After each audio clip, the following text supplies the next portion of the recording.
Klay's talked a lot about that night when he comes back. What do you envision that night being like for him? Get ready for the comeback, comeback, comeback. Thompson wide open for three. Bang! Thompson has been on fire. Are you kidding me? I just went to that moment. I told you I'm staying in the now. I just kind of went there. Get ready for me. This is true. Oh, yeah. He went there, I went there. That was like, I can feel it. We're getting closer to the return of Klay Thompson. You know how long it's been since he has played in an NBA game? 936 days. It's been 936 days. So, Richard, 936 days. How soon do you think I saw it in the be? prompter, people. I'm sorry. Do not give him that much credit. But how long do you think it will be until Klay looks like Klay? I think there's two Klays, right? I think there is one Klay that will be highly efficient for this team and can help them win a championship. Maybe 17, 18, 20 a night, just because it takes a while for your body. I think you have to wait till next season before Klay can return to that level of form. He's missed 2 years of basketball. There's fatigue. Or 2.5. There's strength. 936 days. To be exact. There's so much stuff that goes into that I think he will be a highly efficient player for them. He'll have some droughts, but I think next year is when we see him. But this year, he can give them a lift to win a championship. I mean, everything Richard said is right. Luckily for Klay, his game isn't predicated upon athletic ability. He's a pure knockdown shooter. I think where he's going to take a little bit of time is obviously his lateral movement. Klay was one of the best on-ball defenders and one of the most underrated defenders in the NBA. If you look back, he was always guarding the best player. So I think it's going to take a little bit of time for that. But shooting the ball is like riding a bike for him and Steph. You know what I mean? So to me, it's more about his cardio, staying away from those nagging injuries. Whenever you come back from major injuries, you get nagging injuries, quads, hamstrings, that kind of stuff. So hopefully he can stay away from those. And to me, his game's going to continue to improve as his cardio and stamina gets better because he's been out for a long time. Well, and we saw him knock down 24 straight threes like it was nothing the other day. And then Mark Spears tweeted that for what it's worth, he finished his workout that night with a dunk. So he's slowly He's fine. He's doing all right. And we've heard Draymond Green say, right? He said it on this show. If he can come back and be somewhat of a shell of himself, they're still going to be good. If he can be at 60, at 70, at 80%, then they can be really scary. What do you think of that, Matt? This team's depth is amazing, and I think that's what's going to help them this year. They found Andrew Wiggins. The player that everyone thought Andrew Wiggins was going to be, he's finally arrived in Golden State. And then Jordan Poole, you saw what Jordan Poole did last night. I think he dropped 33, if I'm not mistaken. So Klay coming back, Coach Kerr's going to put him right in the lineup where he should be. He's going to play limited minutes. But again, Klay is who Klay is. It's someone who can plug in, help build this system really from ground.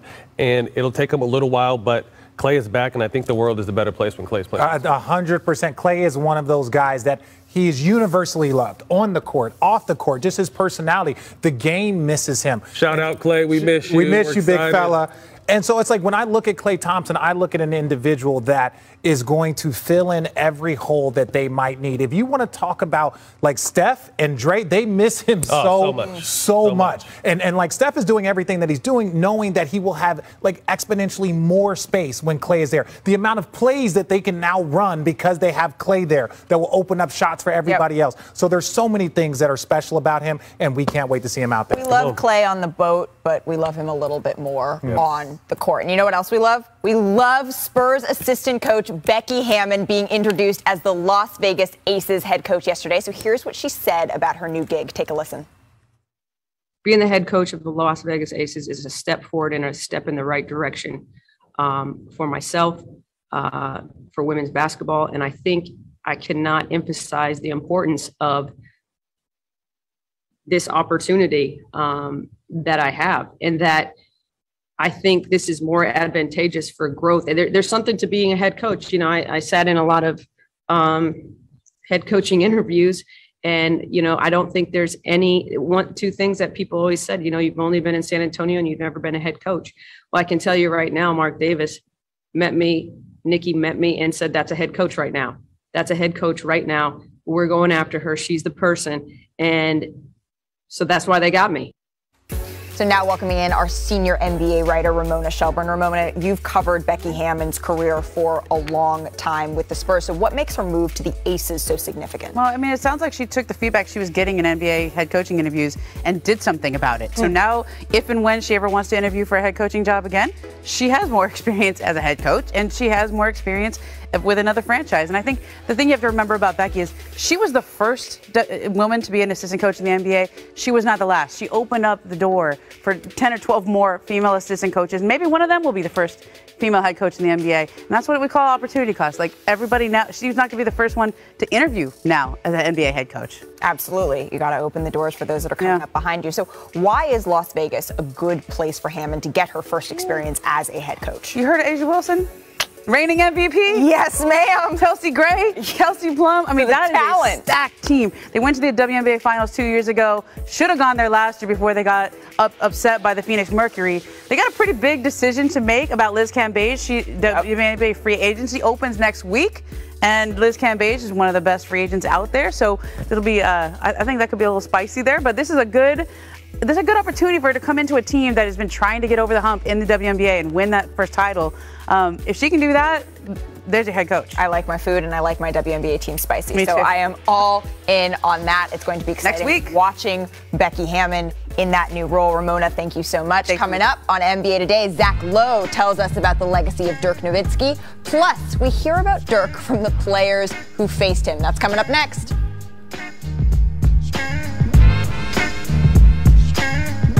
Klay Thompson. He is nearing a return, and it's also never a bad time for Klay Thompson highlights. So let's take a look at some of the hottest regular season moments that he's had, and you know where we got to start. We got to start when he dropped 37 points in the third quarter in January of 2015. It was the most points scored by a player in any quarter in NBA history. By the way, he went 13 for 13 with 9 3-pointers. And then in December 2016, Klay exploded for a career-high 60 points. Get this, I forget this part, in just 29 minutes. So the fewest minutes played in a 60-point game in the shot clock era. And Klay had 40 by halftime and scored all 60 in 3 quarters. So if he kept going, who knows what would have happened. And then in October of 2018, Klay set the one 3-point record that Steph Curry does not own. He made an NBA record 14 threes in a win at Chicago. I was really mad that I was in Milwaukee for that game. I lived in Chicago at the time. He didn't even play in the fourth quarter. It was a heck of a game. Look at headband Klay. Yeah. And then in January of 2019, Klay made his first 10 3-pointers in a win over the Lakers that tied him for the most consecutive made threes in a game in NBA history. That is according to Elias. So we've seen all of what Klay is capable of doing at his best. So I want to start with you, Ramona. What's the latest on the return from injury? What's the timeline there? So they've decided his first game back will be a home game. So the first home game coming up is this Sunday. Okay, they could play against Cleveland. But the next one is not for another week. They go back out on the road, and it's against the Pistons on the 18th. So it's either going to be this weekend or the following week. And I think some of the timeline is really, he could play now. He could play tonight against Miami. But they want to make sure he gets to a certain place, and there's an improvement that can happen within a week. And while they're winning, and you're going to see the shot. Look, he can play today. He made 24 in a row during warm-ups. Is that hard, Matt? Yes, yeah. absolutely. I'm just double checking. To make 24 for Klay Thompson, who we just saw what he can do in game. Yeah. Okay. All right. So what have the Warriors been doing, Ramona, to get Klay back in shape? Well, one of the best things that happened to the Warriors wasn't something they did, actually. Is the Denver Nuggets couldn't field enough players to play last week. And the Warriors were in Denver. They couldn't fly home in between because they had a game in Utah coming up, and so it didn't make sense geographically. So they had a full scrimmage in Denver, and Klay was able to get out there with the starters and play with that first-team unit. Because when he comes back, Steve Kerr said he's going to start. He doesn't want to mess around, bring him off the bench. All that. They've even moved Jordan Poole to the bench so he can get used to that role there. And Klay looked good in that scrimmage, and I think that was a big benchmark for him to clear. When he comes back, they're planning on having him go 18 minutes a game to start. And from what I understand, it's not that he's not in condition to play more, but when you come back from an Achilles and this kind of a layoff, you want to manage it because that adrenaline's going to be flowing. Like, he's going to be out there and he's like, leave me in. I want to go 18 minutes. To start. So how important, Matt, are these reps then? Very important. And again, you can't duplicate anything he's done, whether it's a scrimmage game or this. You have to get those minutes. And I'm just First of all, I just want to say how happy I am for this guy because he loves basketball so much. I think he was left off. We live in such a what have you done for me lately society. He was left off that 75 list because he hasn't played in 2 years. But this is one of the greatest shooters we've absolutely ever seen. So he's just making the best team better. What scares me again, he's coming off an ACL that was a while back, and he's coming off an Achilles. And normally coming off these injuries, although those used to be career-ending injuries, coming off these injuries, you get nagging injuries. So that's what kind of worries me about Klay. I hope that he can keep. Hopefully, the nagging injuries will be to a minimum, so he can continue to ramp his minutes up and be ready for the playoffs. But this is scary for the rest of the league. That Klay is coming back, Wiseman's coming back. They found who Andrew Wiggins really is. They got Jordan Poole.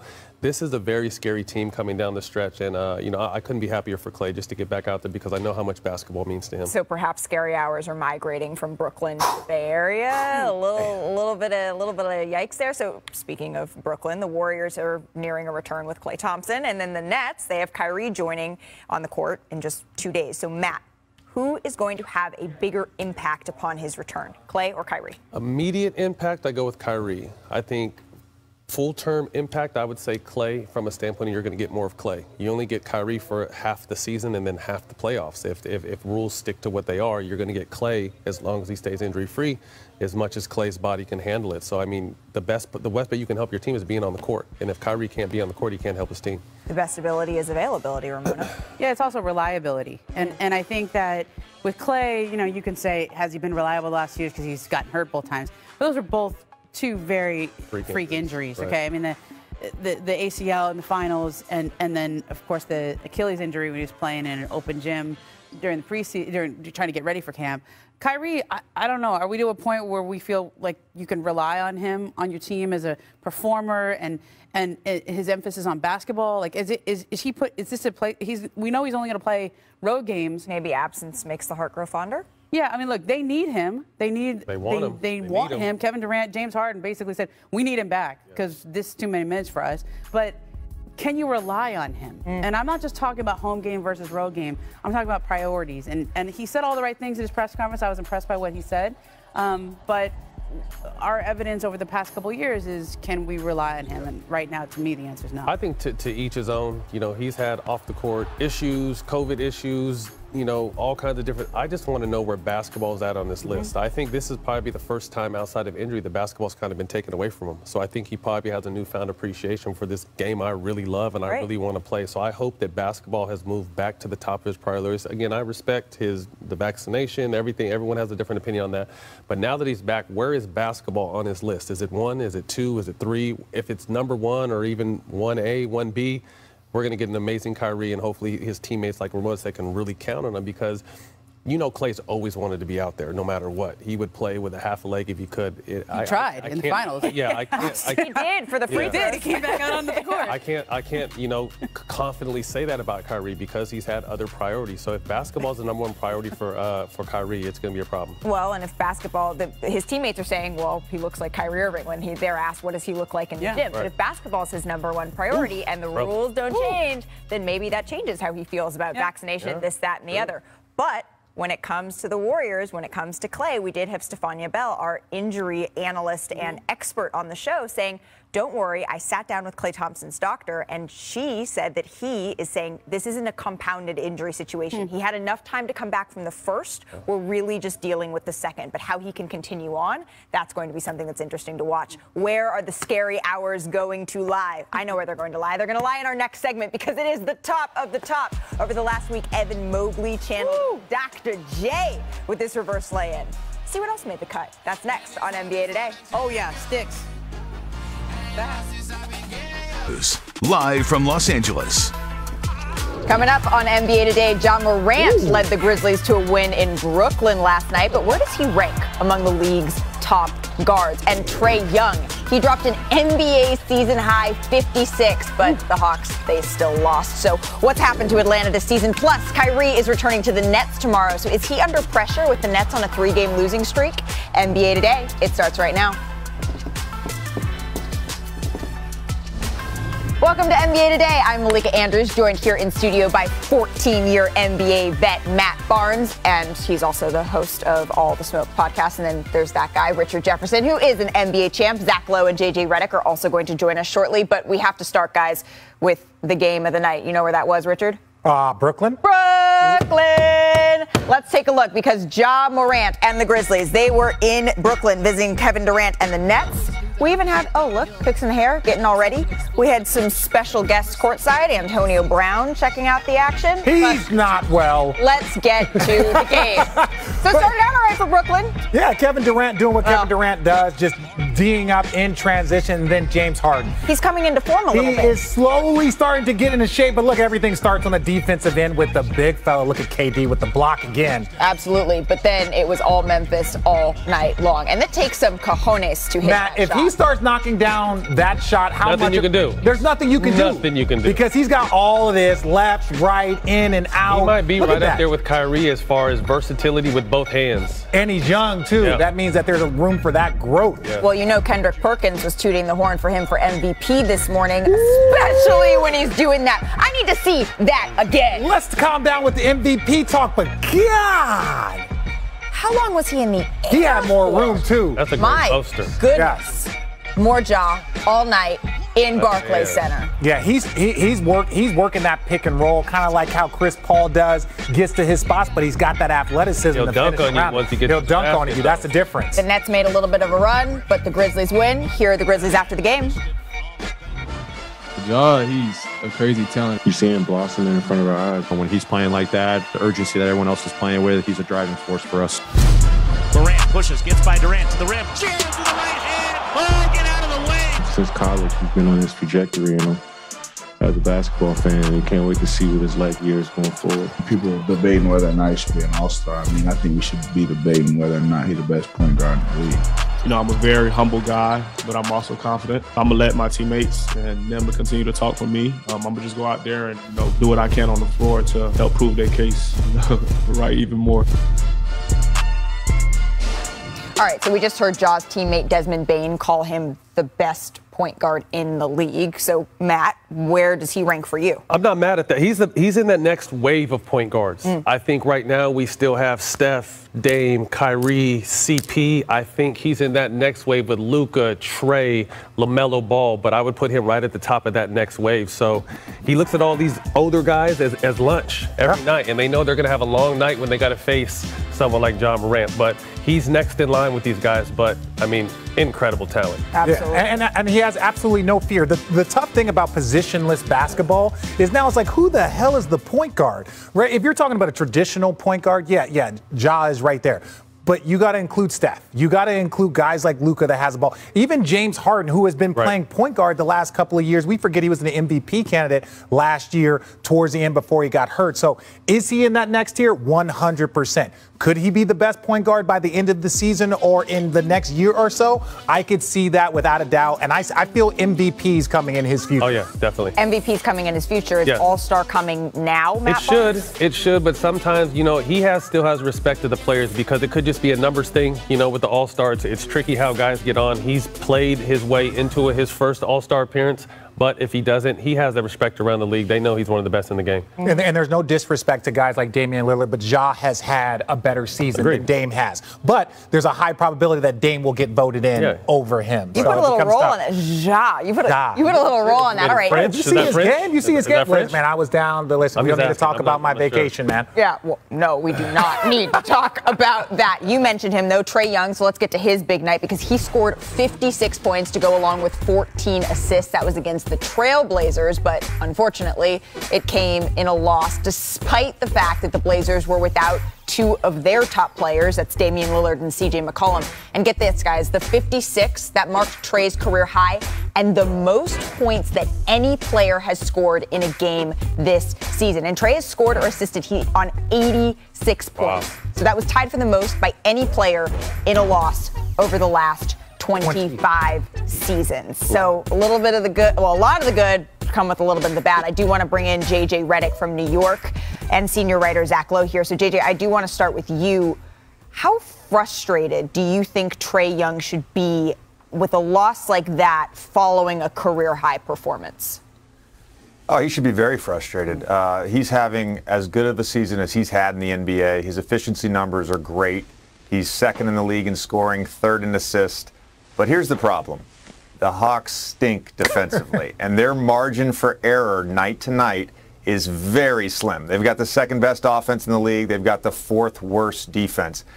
To win with Trae Young, he's proven he can play on a finals contending team last year. To win with Trae Young, you just need an average defense, and they don't have that right now. He's so good offensively. He creates so many opportunities offensively. That, to me, is where if they make just a marginal improvement defensively in the second half of the season, they're going to have a chance in the East to make another run. But, Zach, this Hawks team was in the conference finals last season. So what changed for them? JJ just nailed it. They forgot kind of what drove them to the conference finals. Trae Young and dunking and alley-oops, that's all the sexy stuff. Under Nate McMillan, they became an average to above average defensive team. And as JJ said, they're 27th. You're not going anywhere serious when you're 27th. They might be the worst transition defense team in the league. And in fairness to them, last night they're missing John Collins, DeAndre Hunter, Cam Reddish, Bogdan Bogdanovic. So they haven't had their whole team for a lot of the year. Hunter is their best perimeter defender. And teams are shooting well from like everywhere on the floor against them. So maybe they're getting a little unlucky. Clint Capella, not the same player so far this season after recovering from an Achilles injury, a soreness of an Achilles last season. He was huge last year. The bottom line is this team has got to be better defensively if they're going to go anywhere serious. Well, yeah, the health and safety protocols have hit them a little bit hard. Hey, Richard, I guess you want to jump in here. So for the Hawks, I mean, last season, I was on the sidelines for some of those conference finals games, and watching their run against the 76ers, they just seemed like a team that was possessed. So were the Hawks ahead of schedule, do you think, in some ways last season? I think they are ahead. I think they were ahead of schedule. And I think if you look at the way they finished the season last year, but I'll say this. Trae Young and the formula around him, to me, reminds me of Allen Iverson. Allen Iverson couldn't guard anybody. And AI, you're a legend. What I'm more saying is that when you look at the most successful team that AI ever had around him, it was Dikembe Mutombo. It was Eric Snow. It was Aaron McKee. They just surrounded him with defenders. Because if you get a bunch of defenders that gives you 10, 12 points a night, but they defend at a high level, then you know that no one can guard Trae. You know that no one can guard AI. So to me, they do need more defenders, even in an era of high-powered offense. The Warriors have a high-powered offense, but they have a high-level defense. They have a high-level defense. So to me, they need a lot more defenders than just one or maybe two. They should surround him with that. Well, Matt has been making faces and formulating his point for a while now. What you got here, Matt? No, I mean, I agree with everyone. Obviously, defense is going to be the key. They have a very high-powered offense. Trae is incredible. And I understand his frustration, but at the same time, if anyone between these two teams that just played should be frustrated, it was a guy who wasn't playing. It's Dame Lillard.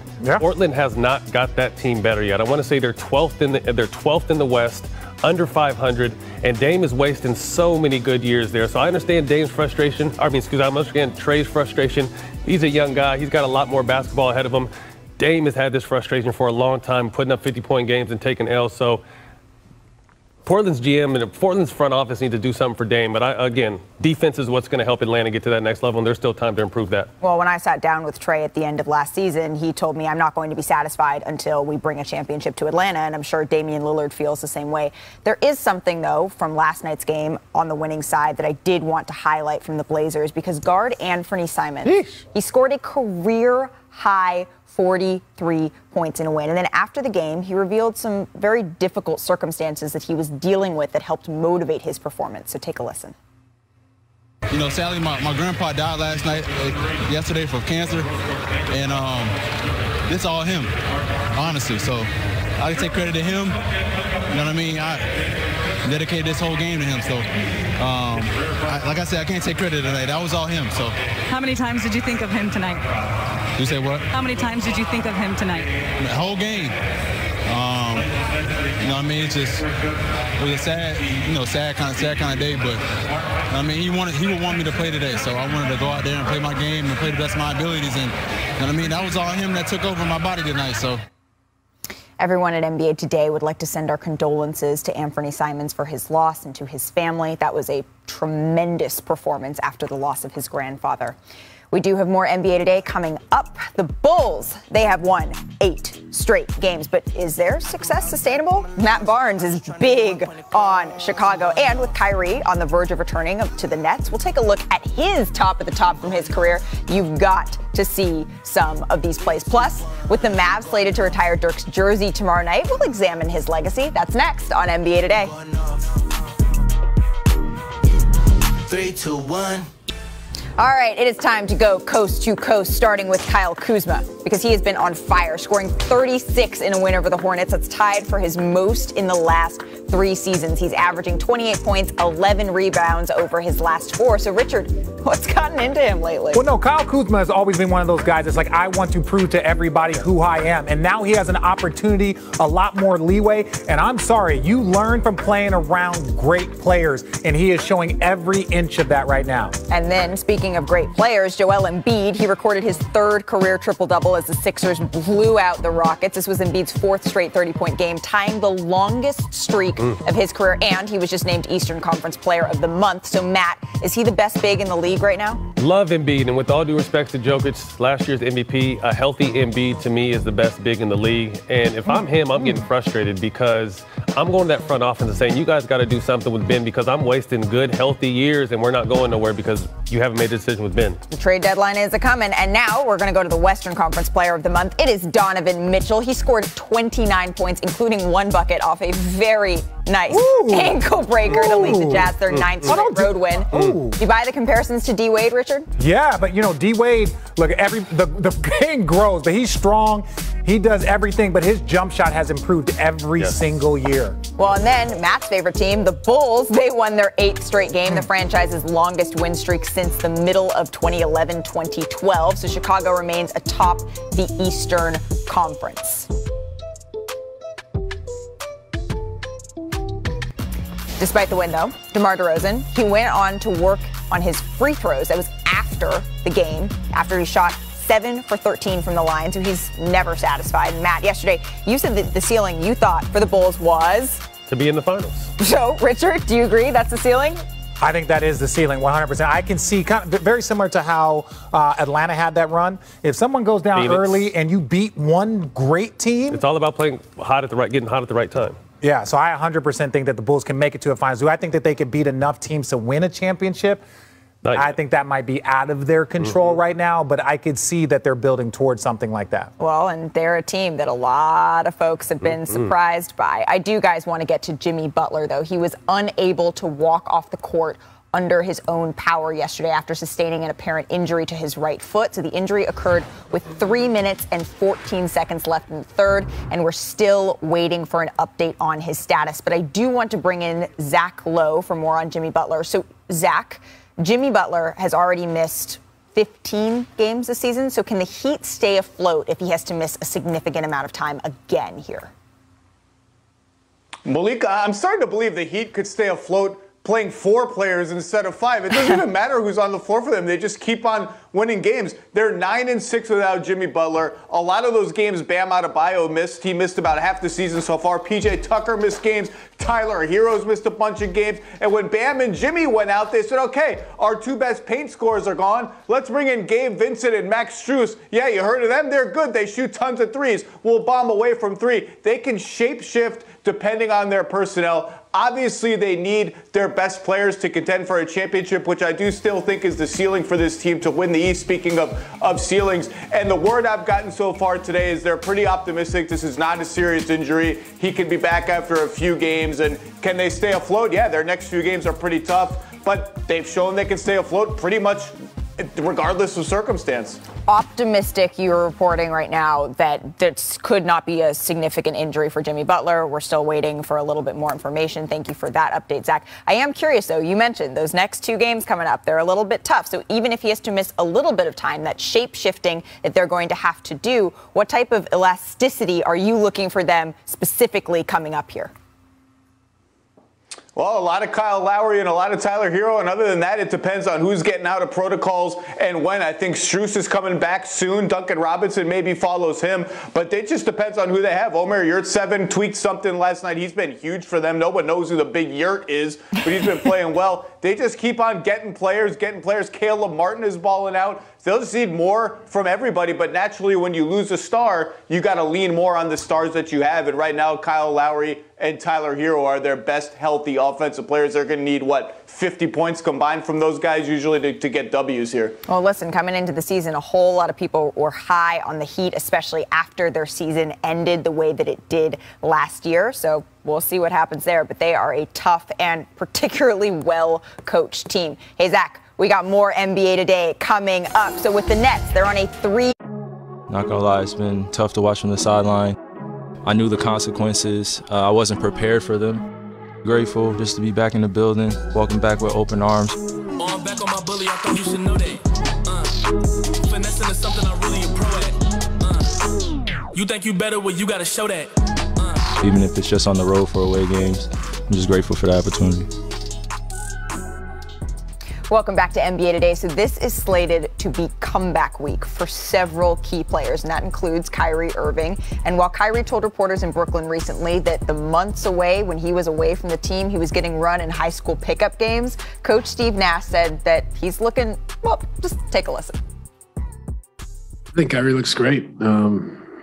He's such a talented and gifted player, and to see him on the floor with our guys has been great. We all look forward to him coming back. All right, so Coach Nash says that Kyrie looks good in practice, and the Nets need him as they're on a season-high 3-game losing streak. So I want to open it up to my friends. Well, my friend and Richard Jefferson over here. Matt, do you think that this puts more pressure on Kyrie Irving's debut? Why are you always that guy? I just have that look on my face. You didn't even announce your podcast at the beginning. You disrespect. I don't think there's any pressure on Kyrie, to be honest with you. This is a team that's championship or bust. They've lost 3 games, and what the fans have to understand right now, these are the dog days of the season. Richard can tell you, after Christmas to All-Star break, young teams will still play hard, and they may make some moves, but teams like Brooklyn, they're just happy to have Kyrie back. Kyrie's happy to be back, and they know it's all about the marathon, not the sprint. So look to this team again to be their best after All-Star break. No extra pressure? I think the only pressure on Kyrie is to figure out how he fits in. And I don't mean that it's like when you're sitting out, you're coming back in. That's not normal basketball. Right. That was part of the reason why they avoided having him do this. I think Bill Bradley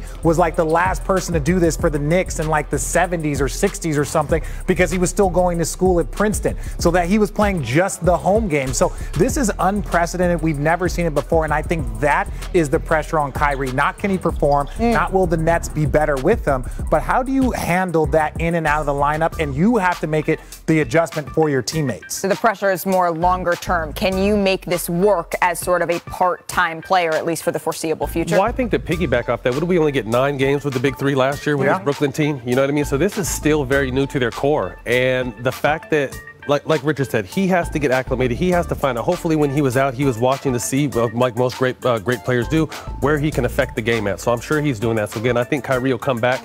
He'll be Kyrie. I think he's going to take him a minute, because I don't care where you're playing, high school, college, you're not going to be able to simulate an NBA game. So I think it's going to take him a minute to get his win back. But again, he's happy to be back, and he's going to have some break days now because he can't play home games, so he won't get overwhelmed with minutes. So look for Kyrie to be Kyrie. Kyrie to be Kyrie. I do want to bring in JJ Redick on this from New York. JJ, do you think there's any extra pressure here on Kyrie Irving? No additional pressure, and I don't even think Kyrie would feel any pressure anyways. He's sort of one of one, living in his own world. The reality is there's going to be a massive amount of scrutiny and attention on his return, whether the Nets are on a 10-game winning streak, a 10-game losing streak. It doesn't matter. It's Kyrie. The 2 bigger issues here, long term, are what is his availability once the playoffs start, and then secondly, this roster still is very top heavy, and they are missing a bigger wing defender like a PJ Tucker, like a Jay Crowder, like a Mikal Bridges.